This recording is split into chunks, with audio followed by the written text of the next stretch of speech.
A lot of people know you from the Arsenal Fan TV YouTube channel, but what did you do before Arsenal Fan TV? Before Arsenal Fan TV, I actually worked as a surveyor. So I used to work as a building surveyor in a section what they call projects. So we go around and I used to sign off a lot of jobs and that for a housing association. So yeah, that was my previous job. How did you get the inspiration for Arsenal Fan TV? I have a friend called Coogan, he does a boxing channel, and I went with him a couple of times when he was putting his channel together and saw what he was doing, and I was like, Coogan, you should do this for football, you know. I really felt that, you know, I could work for football. He was so busy that he wasn't able to sort of join me in the venture.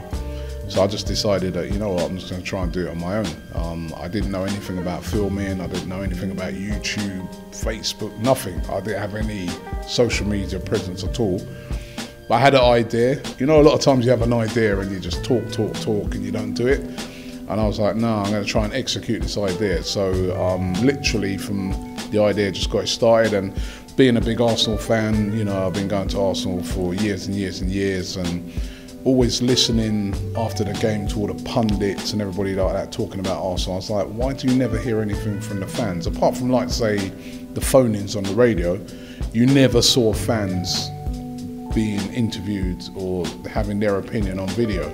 So I wanted to create a platform where fans could have their say. And yeah, that's basically how the idea came about. Teamed up with a friend of mine called Tal, who knew how to do filming and editing, and yeah, we just got it going from there, and just developed it into what it is today. When do you think Arsenal Fan TV went from purely being a hobby to a business? Because of course we know that you're doing very well, and to have as many hits as you've got and be able to put out the great content you do, you must have a team that helps you out. When do you think that time came about, roughly? I describe it as a passion that was also a business, because from day one, I remember when we were setting it up, we set it up as a business. So if you set it up as a business, you have to act like a business. Obviously we didn't have the finance of a business, because, you know, we had no bank loan, we had no money given to us or anything.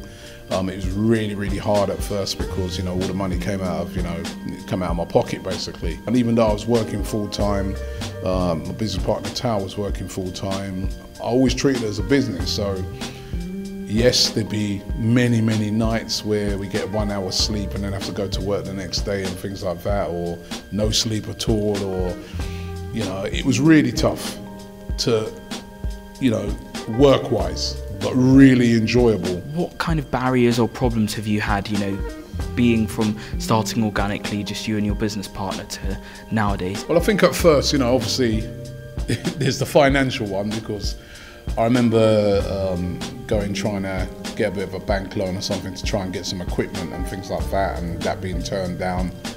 And I think because of what we was doing was so new and so different, and nobody else was really doing it, is that at first nobody really treated it seriously. We really had to disrupt the industry of what we've done, and we've really come with something that's been totally original. So, and when you come with something that's new and that hasn't really been done before, people at first, you know, some people don't know how to take it, or they're like, what is that? You know, it's not the traditional way of doing things and that, you know.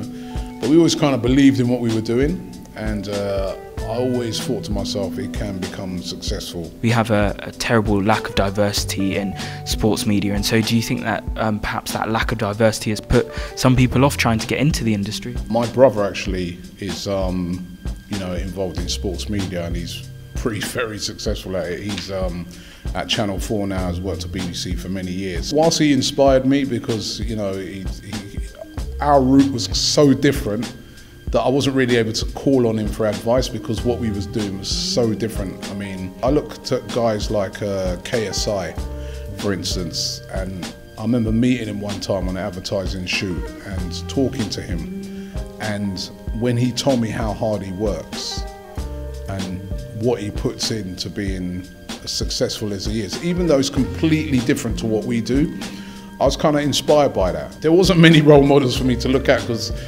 as a black person, because there wasn't, apart from, say, guys like him, there wasn't really many people doing sports like, you know, football, like what we're doing. And that is a problem. There is a lack of, you know, I've been attending many meetings and many events and things like that, and I'm the only black guy there. And I'd love to see that change because, you know, we consume a lot of football, don't we? We consume a lot of sports. But when you look sometimes at the, you know, the power, there's not a lot of us there. Or when I've attended events, I've been kind of, you know, kind of taken aback that maybe a lot of times I'm the only black guy there. So I'd love to see that change. I'm hoping that, you know, what we've done inspires people to come through, because you know what? The thing is now, you can do it. You can actually start your own channel. There's absolutely, anybody watching this, and nothing stopping you from doing it, because you can, with modern technology, you can set up a YouTube page, Instagram, all that, and that is a form of media. Don't, you know, don't disrespect it. Don't just think, oh, I'm just posting a couple of pictures on my Insta. You know, you're actually, that's media. That's what media is. You're using a platform and you are talking to people.